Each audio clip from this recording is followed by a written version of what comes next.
Abra sua Bíblia no livro de 2 Coríntios, capítulo 5, versículo 15. 2 Coríntios, capítulo 5, versículo 15.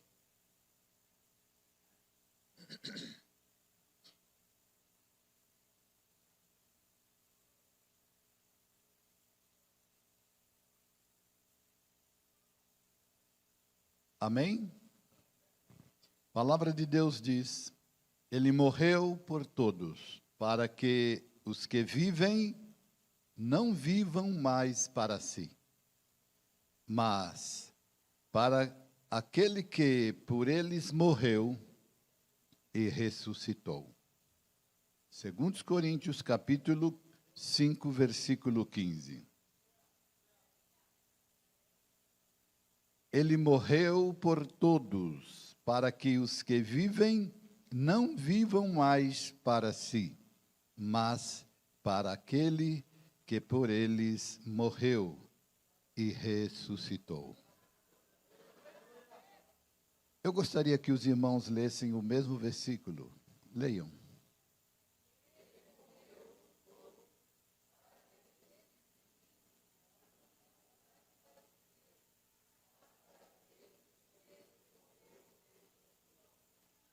Amém? Glória a Deus, glória a Deus. Fizemos esta leitura porque a palavra de Deus da Santa Ceia diz: fazei isso todas as vezes que fizerdes em memória de mim. Porque todas as vezes que fizerdes isto, celebrar a Santa Ceia, lembrais a morte do Senhor. Amém? Eu gostaria que você também dissesse: Jesus Cristo morreu a nossa morte, para que vivamos a sua vida. Vamos dizer essa palavra novamente. Jesus Cristo morreu a nossa morte, para que vivamos a sua vida. Eu gostaria que você dissesse isso agora para o irmão que está ao seu lado. O máximo possível, 2, 3, diga isso. Jesus morreu a nossa morte, para que vivamos a sua vida. Amém? Aplauda o nome do Senhor, poder sentar. Eu gostaria e pediria a você nessa manhã que se envolva com a palavra de Deus. Se envolva com a palavra de Deus. Amém?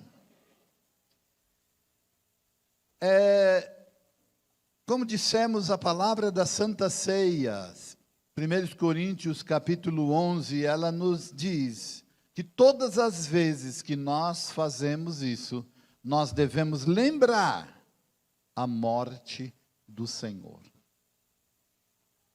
É um aconselhamento apostólico. Então, falarmos da morte do Senhor nos arremete à necessidade de entendermos profundamente, o máximo possível, o sentido da morte do Senhor. Se nós estamos aqui nesta manhã, celebrando como estamos celebrando, é porque Jesus Cristo morreu por nós na cruz do Calvário e ressuscitou ao terceiro dia. Biblicamente, a morte é horrível para nós que somos mortais. Isso por causa da decorrência da maldição da morte. A morte é uma maldição do pecado. Deus disse para Adão no jardim do Éden, para que não comesse da árvore do conhecimento do bem e do mal, porque no dia em que dela comesse, certamente ele morreria. Infelizmente, o homem, Adão, desobedeceu e morreu fisicamente, espiritualmente, e toda a sua descendência se tornou vítima, a humanidade se tornou vítima do pecado e todos se tornaram herdeiros da morte. Paulo, falando sobre isso no capítulo 5 de Romanos, verso 12, ele diz: por um homem, por Adão, entrou o pecado no mundo, e pelo pecado passou a morte a todos, por isso todos pecaram.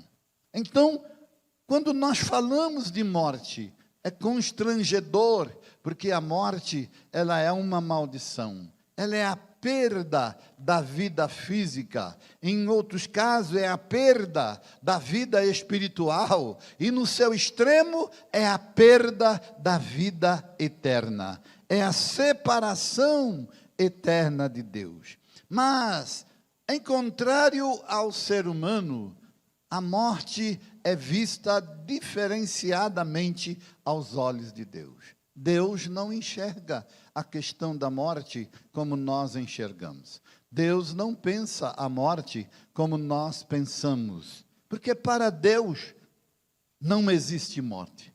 A Bíblia diz, e Jesus reenfatiza isso: Deus é Deus de Abraão, de Isaque e de Jacó.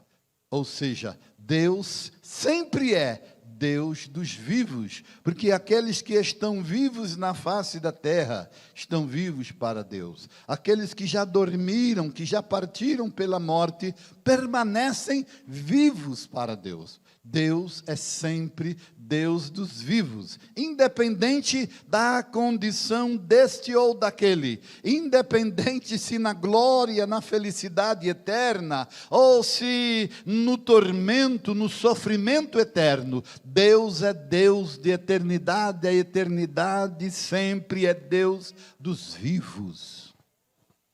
Não há mortos para Deus.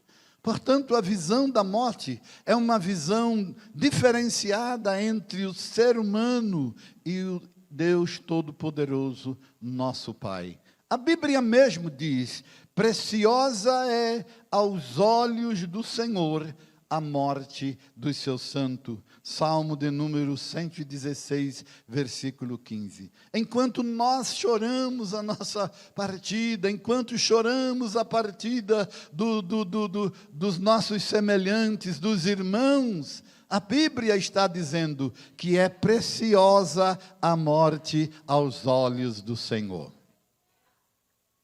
Por que será?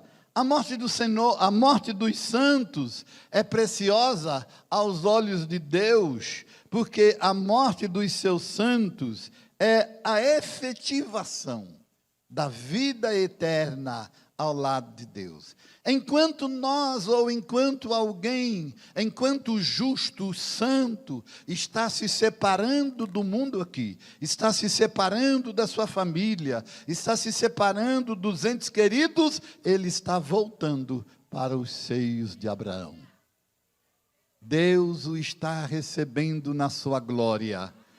E desta forma, a morte nunca mais terá poder sobre aqueles que morreram em santidade, sobre aqueles que partiram salvos. Então Deus jamais haverá de perder este filho, porque este filho, na sua justiça, na justiça de Cristo, agora é salvo eternamente e voltou para os braços do Pai.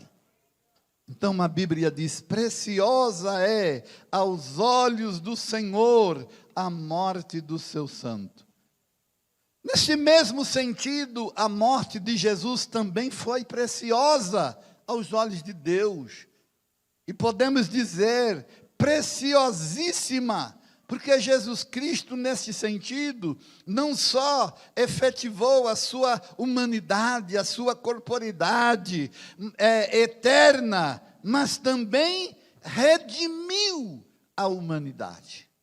A morte de Jesus, não só num sentido próprio, mas num sentido de redenção do próximo, é preciosíssima para Deus.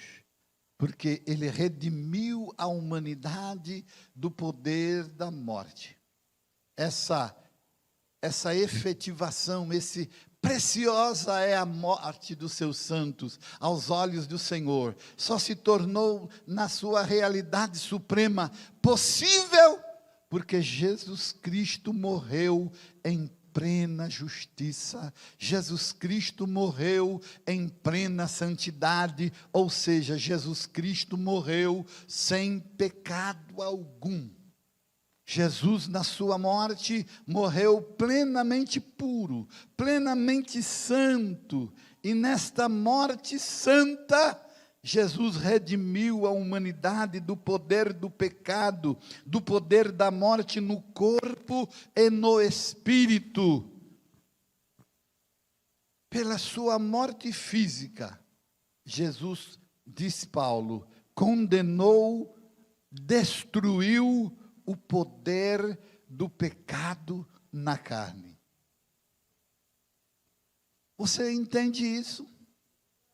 Podemos entender que por causa da morte de Jesus, o pecado não tem mais poder na nossa vida? Oh, aleluia! Antes da morte de Jesus, os justos não ressuscitavam para a glória de Deus de uma forma direta e definitiva. Você pode se lembrar da parábola do rico e do Lázaro. O rico morreu e foi para o inferno. O justo mendigo morreu e foi para o inferno também. Ambos foram para o inferno, estavam simplesmente separados por um abismo, mas ambos estavam vivendo na mesma prisão. Mas quando Jesus Cristo morreu, a Bíblia diz que Jesus levou ao alto cativo o cativeiro, ou seja, na morte de Jesus, o poder do pecado perdeu poder sobre os justos, e Cristo os tirou do inferno e os transportou para o paraíso na presença de Deus. É isto que nós lemos no capítulo 4 de Efésios, versículo 8, 10, 11... Ele levou cativo o cativeiro, subindo ao alto. Não, porque aquele que desceu às mais baixas profundezas da terra, subindo ao alto, levou cativo o cativeiro e deu dons aos homens. Ou seja, Jesus, na sua morte, nos redimiu do poder da morte, do poder do inferno. Ele merece honra, Ele merece glória, Ele merece louvor, Ele merece adoração. Amém? É isso que Jesus fez. Mas Ele não fez simplesmente em caráter eterno. Ele fez em caráter presente, em século presente também. Porque nenhuma criatura humana tinha autoridade para viver em santidade. Porque o pecado subjugava o ser humano e de forma coercitiva, de forma obrigatória, ele é um escravo do pecado. Jesus diz no capítulo 8 de São João, todo aquele que comete pecado é escravo do pecado. Então, por escravidão, o homem era pecador e não podia se libertar desse poder. É tipo a experiência daqueles que são viciados em drogas, viciados em bebida, que por suas próprias forças não têm poder de se libertar, não têm poder de sair do vício, porque o vício domina, o escraviza, o destrói. Mas na morte de Jesus, Jesus eliminou o poder da morte e decretou que todo aquele que nele crer será salvo. Será liberto do poder do pecado, poderá viver em justiça de santidade, poderá pertencer a Deus e ser justo e ter vida eterna. Quantos entendem essa palavra e glorificam o nome do Senhor? Paulo escreveu em Romanos capítulo 8, versículo 1 a 4, dizendo: portanto, agora nenhuma condenação há para os que estão em Cristo Jesus, para os que não andam mais segundo a carne, mas segundo o Espírito.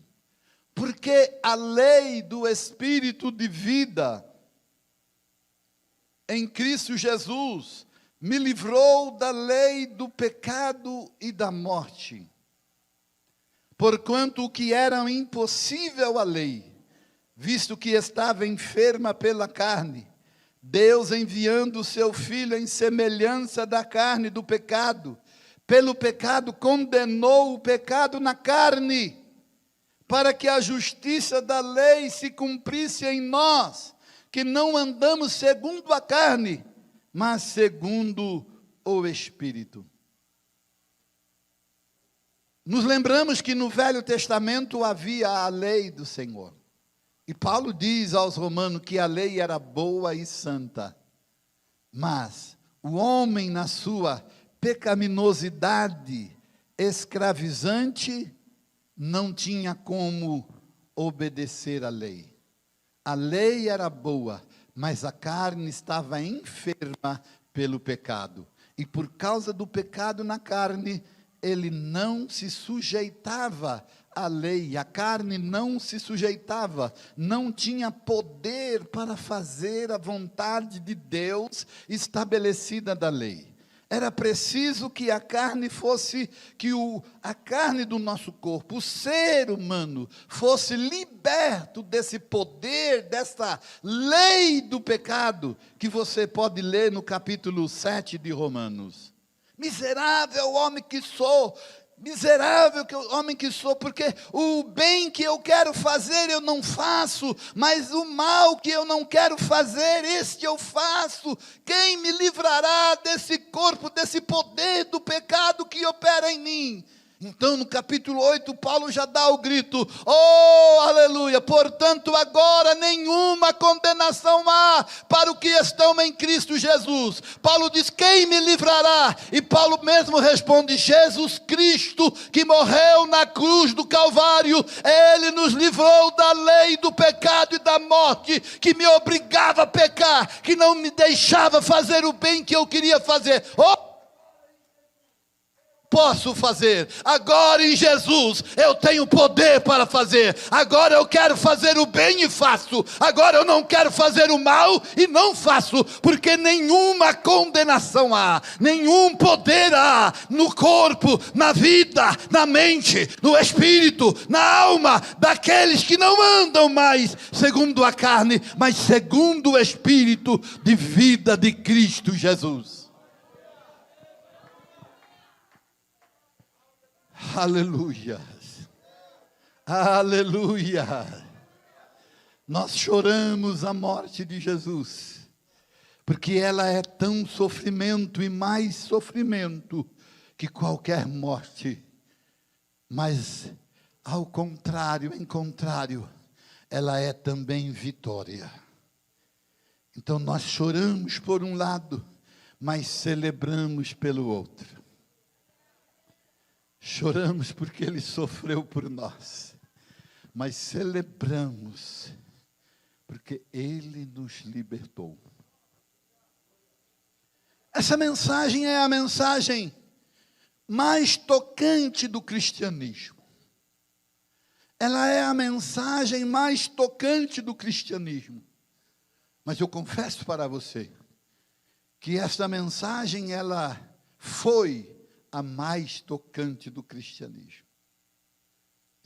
Tempos passados, esta mensagem, ela deixa de ser a mais tocante no sentido prático do cristianismo hoje. Porque a igreja do passado estava conectada com o cristianismo na sua essência. Isto significa que a igreja estava conectada com a santidade. E por estar conectada com a santidade como forma de vida, esta mensagem da morte e ressurreição de Jesus era a mais tocante da igreja. Porque a igreja sabia que só podia viver essa santidade porque Jesus Cristo havia morrido e ressuscitado. E Esta vida de santidade significava e significa a participação na natureza divina.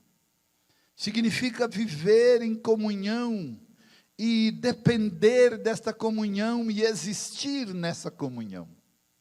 Então, a igreja de tempos atrás, ela celebrava, ela chorava, ela glorificava, os pentecostes falavam língua de estranha, porque na morte de Jesus Cristo está todo o triunfo, na morte e ressurreição de Jesus está toda a vitória, na morte e ressurreição de Jesus está toda a vida que temos e teremos. Mas por que essa mensagem, ela já não é tão tocante no presente? Simplesmente por uma razão: a igreja do presente vive muito distante da sua essência. Os crentes do presente vivem muito distante da sua essência. Vivem muito próximo do mundo e muito distante da santidade. E por vivermos próximos do mundo, ou seja, nos interessa mais o mundo, mais o século presente, do que a vida eterna e futura,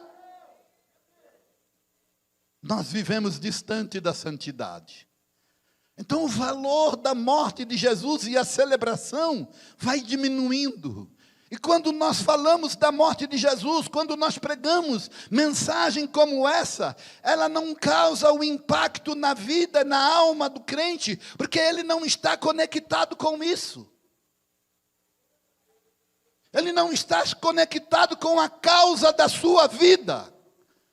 Mas se eu começo a pregar na igreja, como muitos outros tanto, prosperidade, carro, chave, passaporte, viagem, emprego, riqueza, dinheiro, é isso que está conectado na vida do ser humano. Então quando eu digo, você ganha um carro, você ganha uma chave, você ganha ele celebra, ele chora, ele ri, ele dá pulo. E isso representa a conexão com o mundo. Porque tudo isso é mundo. Mas quando eu falo que Cristo morreu por nós, para nos salvar, para dar vida eterna, para nos resgatar, para que tenhamos vida, dê sobre o pecado, não há glória, não há choro, não há alegria, porque eu não estou conectado com isso. Essa é a insistência da ceia. Essa é a insistência da ceia. Lembrais a morte do Senhor. Porque nós temos que viver como cristão o paradoxo dessa morte. Cristo morreu a nossa morte para que vivamos a sua vida. Para que vivamos a sua vida. No pecado, o homem não tinha poder de resolver o poder do pecado no seu corpo. Porque o seu corpo estava enfermo pelo próprio pecado. Mas Cristo, que não tinha pecado nenhum no seu corpo, ofereceu o seu corpo em sacrifício vivo, santo e agradável a Deus. E destruiu o poder que havia do pecado na sua morte. É aí que começa a glória da ressurreição do Cristo. Porque ao morrer, ele destrói o poder do pecado. Ao ressuscitar num corpo vivo, glorioso, maravilhoso, o pecado não tem mais poder sobre o seu corpo. Em vida antes da sua morte, Jesus já vivia um tipo de morte. Vou dizer assim, um tipo de morte. Porque Jesus, na sua santidade, a santidade de Jesus já significava em si morte. Um dos aspectos da santidade é morte. Morte como? Morte para o mundo. Não é isso que dizemos quando fomos batizados? Pelo menos eu disse, e a maioria talvez disse. No seu primeiro testemunho, ele diz: graças a Deus, hoje eu morri para o mundo e nasci para Deus.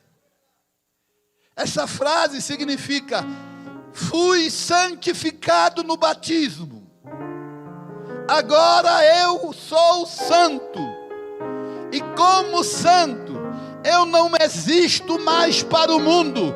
Como santo, eu agora existo para Deus. Como santo, eu não existo mais para o pecado. Eu agora existo para a justiça.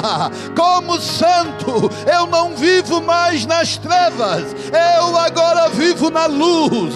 Como santo, eu agora não sou filho da perdição. Eu agora sou filho de Deus.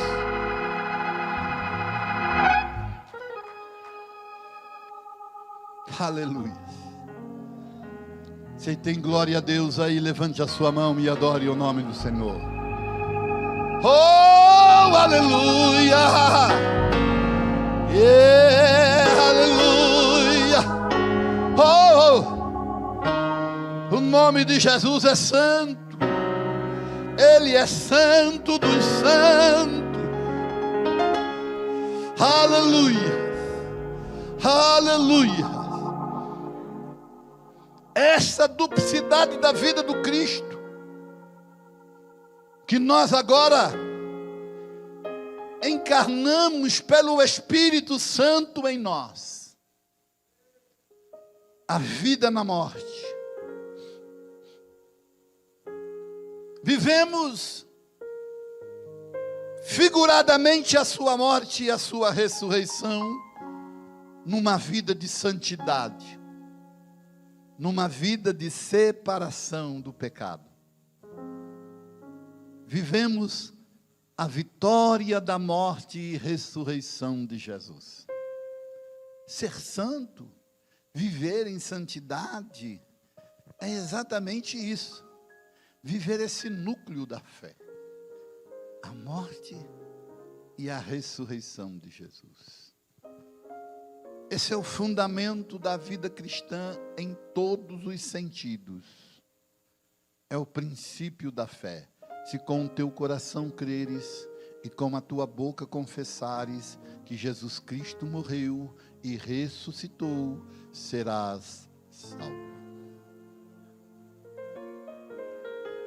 É aí que começa tudo. É aí que continua tudo. É aí que permanece tudo, na morte e ressurreição de Jesus Cristo. O que estamos fazendo aqui hoje? Vivendo a morte e a ressurreição de Jesus Cristo. O que faremos ao sair daqui hoje? Viveremos a morte e a ressurreição de Jesus Cristo. E segunda, e terça, e quarta, e o mês que vem, e o ano que vem, e o depois, continuaremos vivendo a morte e ressurreição de Jesus Cristo, de eternidade a eternidade.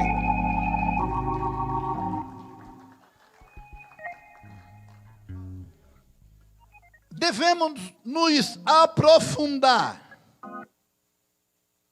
neste fundamento da nossa salvação, para vivermos a realidade, a vida física e espiritual de Jesus Cristo em nossa vida. Capítulo 6. Capítulo 6 de Romanos. Fica em pé. Capítulo 6 de Romanos. É um capítulo maravilhoso que eu quero aconselhar você a ler. Leia o capítulo 6 de Romanos. Todos os dias. Leia a Bíblia inteira todos os dias, mas leia o capítulo 6 separadamente. Até o capítulo 8, faça essa leitura para compreender o poder da vida cristã. Paulo começa dizendo: que diremos, pois? Permaneceremos ainda no pecado, para que a graça de Deus abunde? De maneira nenhuma. Aquele que está morto para o pecado, como vai viver no pecado? E Paulo começa a explicar a nossa morte, na morte de Cristo, e a nossa ressurreição, na ressurreição de Jesus Cristo. E a nossa vida no poder da morte e da ressurreição de Cristo. Porque agora, o Espírito de vida de Cristo Jesus habita em nós. O Espírito Santo. Eu separei alguns versos e vou terminar lendo esses versos. Romanos 6, do verso 8 a 13. Romanos 6, do verso 8 a 13. A palavra de Deus diz: ora, se já morremos com Cristo, cremos que com Ele também viveremos, sabendo que, tendo sido Cristo ressuscitado dentre os mortos, já não morre, a morte não tem mais domínio sobre ele. Pois, quanto a ter morrido, de uma vez morreu para o pecado, mas quanto a viver, vive para Deus. Assim também vós, considerai-vos certamente mortos para o pecado, mas vivos para Deus em Cristo Jesus, nosso Senhor. Não reine, portanto, o pecado em vosso corpo mortal, para lhe obedecerdes em suas concupiscências. Nem tampouco apresenteis os vossos membros ao pecado, por instrumento de iniquidade, mas apresentai-vos a Deus, vivo dentre os mortos, e os vossos membros a Deus, como instrumentos de justiça. Aleluias. Oh, aleluias. Existem muitas coisas maravilhosas que poderiam ser ditas, mas que noutro momento certamente diremos. Mas a grande questão, louvor, a grande questão é uma luta insistente que existe na vida do crente da igreja presente.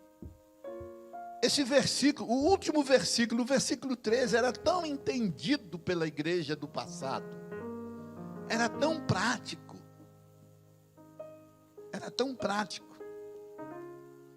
e na atualidade esse versículo ele é tão abstrato, esse verso é tão abstrato, que a igreja da atualidade vive essa dualidade horrível e terrível. Dualidade que é servir a Deus com a mente, servir a Deus com o espírito em tese, e servir a vida própria, a vida humana, a vida secular com o seu corpo. Então nos dividimos. Nosso entendimento para Deus e a nossa vida real, concreta, para nós mesmos. Para os nossos prazeres, para os nossos deleites, para os nossos negócios, para o nosso presente. E para Deus, a religiosidade do entendimento. Não é isso que Paulo está dizendo. Paulo está dizendo que a vida cristã tem que ser concreta. A vida cristã tem que ser corpo, alma e espírito. É tudo para Deus. Jesus viveu Deus na sua intensidade corporal, tanto que o Verbo se fez carne e habitou entre nós, e nós vimos a sua glória, como a glória do unigênito Filho de Deus. Então Paulo diz assim: não andando segundo a carne, mas segundo o Espírito.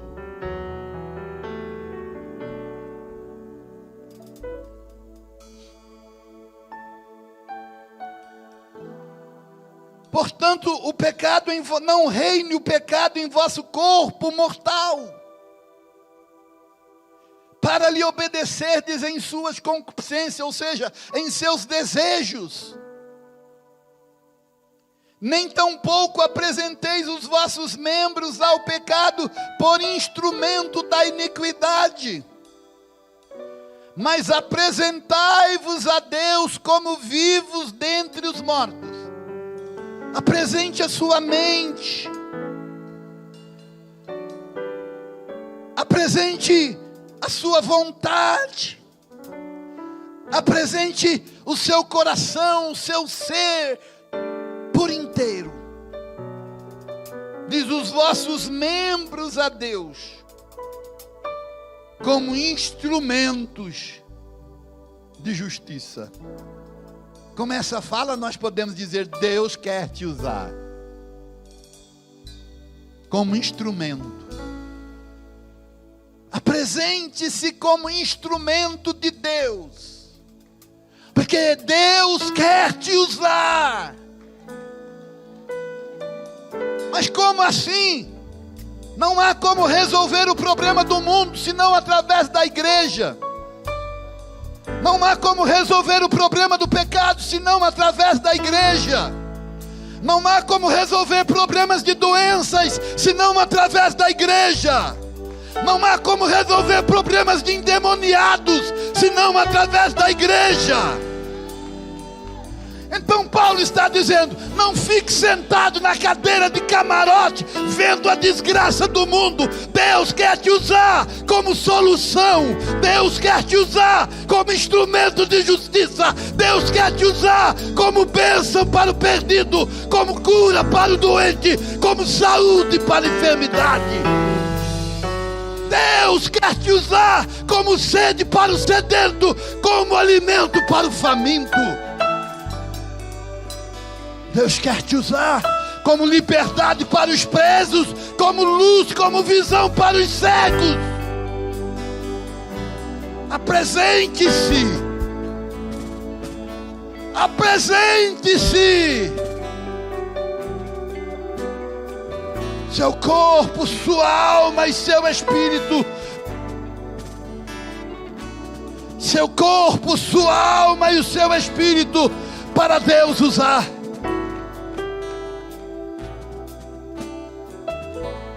Quantos podem levantar a mão e glorificar o nome do Senhor? Oh, aleluia, aleluia.